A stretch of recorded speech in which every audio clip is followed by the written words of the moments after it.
मेरे वालिद साहब पाकिस्तान की एक बहुत बड़ी कंपनी में प्रोडक्शन मैनेजर थे। ओरिजिनली हम लोग इस्लामाबाद से बिलोंग करते हैं और वालिद साहब ने काफ़ी टाइम तक इस्लामाबाद में ही जॉब करी। उस कंपनी ने फ़ैसला किया कि हमें मुल्तान में एक नया प्लांट लगाना है और प्रोडक्शन मैनेजर होने की बहैसियत मेरे वालिद साहब को मुल्तान शिफ्ट होने के लिए रिक्वेस्ट करी। कुछ ही दिनों में हम लोग पूरी फैमिली मुल्तान शिफ्ट हो गए।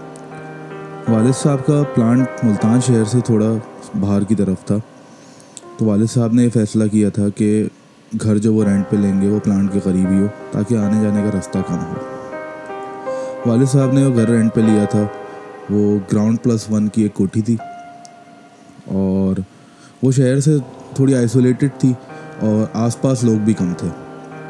उस घर के बाहर एक काफ़ी बड़ा सा गार्डन था और घर में नीचे ग्राउंड फ्लोर पे किचन था और 2 कमरे थे, जिसमें से एक हमने ड्राइंग रूम बना दिया था और एक वालिद साहब और वालदा का कमरा था।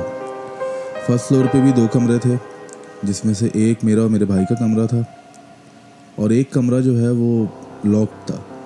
यानी मालिक मकान ने हमें ये बताया था कि इस कमरे में उसका कुछ सामान रखा हुआ है, तो वो नहीं चाहता अपने सामान को मूव करे वो, तो उसने कहा था कि ये मैं चाहूँगा कि मेरा सामान यहीं पे रहे और इस रूम को आप लोग लॉक्ड ही रहने दें। उस घर में किसी टाइम आग लगने का वाक़या पेश आया था, जिसकी वजह से किचन में काफ़ी आग लग गई थी।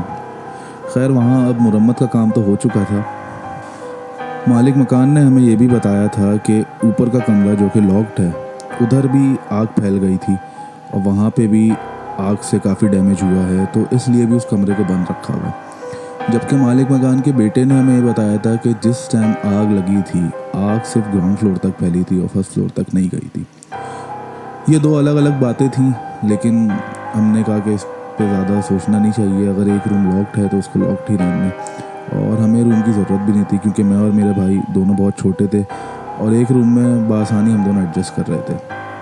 आगे जाके मेरी पूरी फैमिली को इस बात का अंदाज़ा होगा कि अगर आप कोई घर रेंट पर ले रहे हैं और वहाँ पे इस तरह की कोई स्केप्टिकल बात हुई हो, तो उसकी थोड़ी बहुत छानबीन कर लेनी चाहिए, ना कि उस बात को मान लेना चाहिए।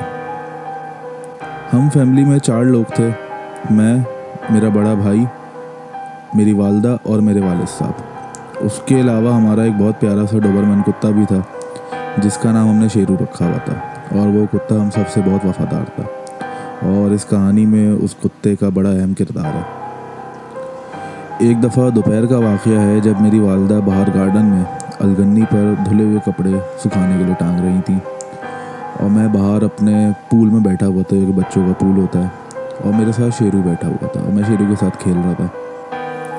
थोड़ी देर में मेरी वालदा ने देखा कि शेरू बहुत गैर मामूली तौर पर भौंकने लगा और अपनी दुम को भी बहुत ज़ोर ज़ोर से हिला रहा था, ऐसे जैसे मेरी वालदा को कुछ बताना चाह रहा हो। तो मेरी वालदा वहाँ पे आई तो वो ये देखकर हैरान रह गई कि मैं अपने पूल में नहीं था और शेरू और मज़ीद अजीब तरीके से भौंक रहा था और थोड़ा सा आगे जाने लगा, जैसे वो मेरी वालदा को कहीं लेके जाना चाहता हो, कुछ दिखाना चाहता हो।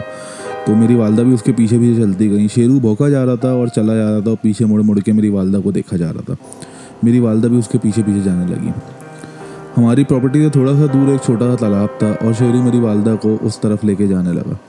जैसे ही मेरी वालदा तालाब के करीब पहुंची हैं, तो उन्होंने देखा है कि तालाब के बिल्कुल सेंटर में थोड़ी हलचल हो रही है।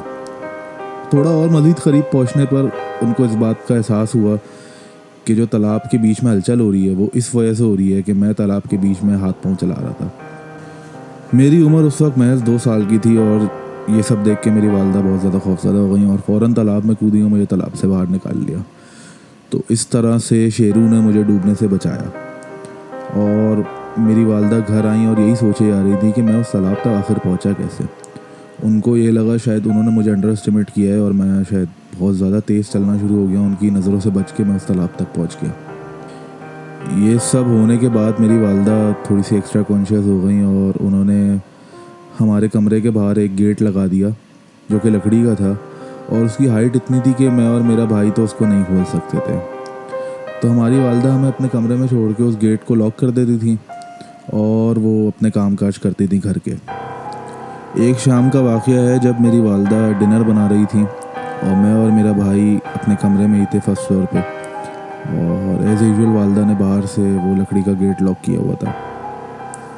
थोड़ी देर में मेरी वालदा को वापसी शेरू के भौंकने की आवाज़ आई, जो कि गार्डन में भौंक रहा था। तो मेरी वालदा ये देखने के लिए गई गार्डन में कि शेरू क्यों भौंक रहा है इस तरह से।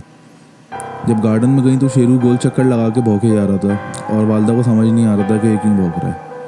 अचानक वालदा को याद आया कि किस तरह एक दफ़ा शेरू ने इसी तरह भौंक के मेरी जान बचाई थी, और मेरी वालदा फ़ौरन हमारे कमरे में वापसी आई।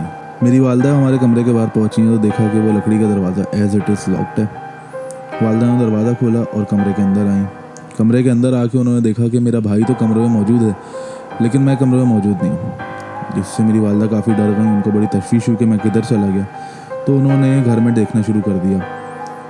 घर में देखने के बाद भी उनको इस चीज़ का एहसास हुआ कि मैं घर में नहीं हूँ, और शेरू जो है वो गार्डन में भौंके जा रहा था। तो मेरी वालदा वापसी गार्डन में गई और उनको यही ख्याल आया कि शेरू शायद उनको दोबारा से कुछ बताना चाह रहा है।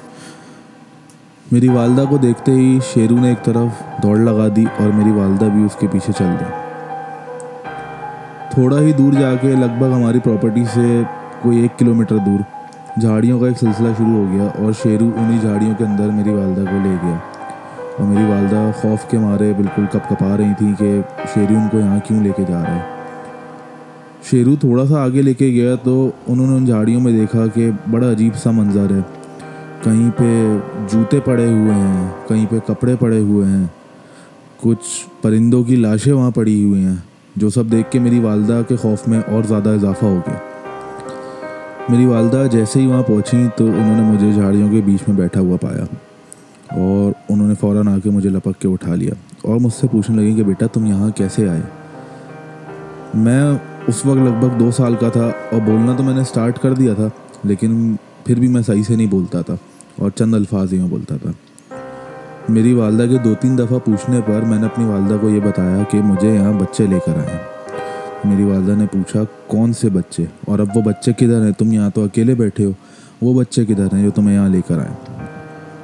ये पूछने पर मैंने अपनी वालदा को बताया मुझे यहाँ वो बच्चे लेकर आए हैं जो हमारे घर में हमारे साथ फर्स्ट फ्लोर के उस कमरे में रहते हैं जो कमरा लॉक्ड है।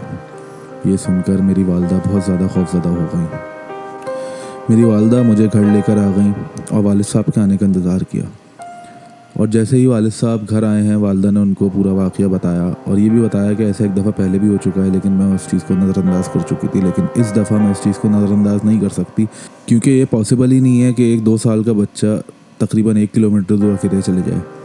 और मेरी वालदा ने यह भी कहा कि मैं तो किचन में काम कर रही थी और जो कमरे से नीचे सीढ़ियाँ आती हैं वो बिल्कुल किचन के बराबर में, तो अगर सीढ़ी से कोई ऊपर जाएगा या सीढ़ी से कोई नीचे आएगा तो वो मुझे देखेगा, और मुझे कुछ भी नहीं दिखा।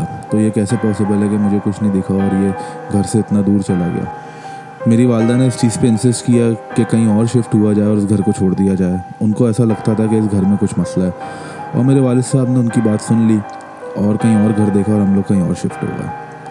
ये कहानी है मेरे बचपन की, और ये मेरी वालदा ने मुझे तब सुनाई जब मैं 25 साल का था। जब मेरी वालदा ने मुझे कहानी सुनाई तो मैं बहुत क्यूरियस हुआ कि आखिर ऐसा क्या है कि इस तरह का स्ट्रेंज वाक़या पेश आया, और मैंने सोचा कि मैं उस घर के बारे में ख़ुद ही छानबीन करूं और लोगों से पता करूं कि उस घर में ऐसा क्या है। तो मैं वापसी मुल्तान के इलाके में गया और मैंने उधर लोगों से पता किया उस घर के बारे में। तो पता ये चला कि जो उस घर में आग लगने का वाक़या हुआ था उसमें 3 बच्चे जल के मर गए थे। जो बात हमसे मालिक मकान ने छुपाई उसके बेटे ने छुपाई, और हमें इस बात का अंदाज़ा नहीं था और हम उस घर में रह रहे थे, और इसी की वजह से हमारे साथ ऐसे वाक़यात पेश आए। अगर आप इस वीडियो को अभी तक देख रहे हैं तो thank you so much for watching till the end, और अगर आपको हमारी वीडियोस पसंद आती हैं तो सब्सक्राइब करें हमारे चैनल को और बेल आइकन भी प्रेस करें ताकि आप तक हमारी वीडियोस पहुंच सकें। और अगर आप चाहते हैं कि हम आपकी स्टोरीज़ को अपने चैनल पर फीचर करें तो डिस्क्रिप्शन बॉक्स में हमने अपना ईमेल एड्रेस दिया हुआ है, वहाँ पे आप हमें अपनी स्टोरीज़ भेज सकते हैं ताकि हम उनको अपने चैनल पर फीचर कर सकें। अगर आपको ये वीडियो अच्छी लगी है तो कमेंट करके हमें बताइए। Till then stay spooky, take care.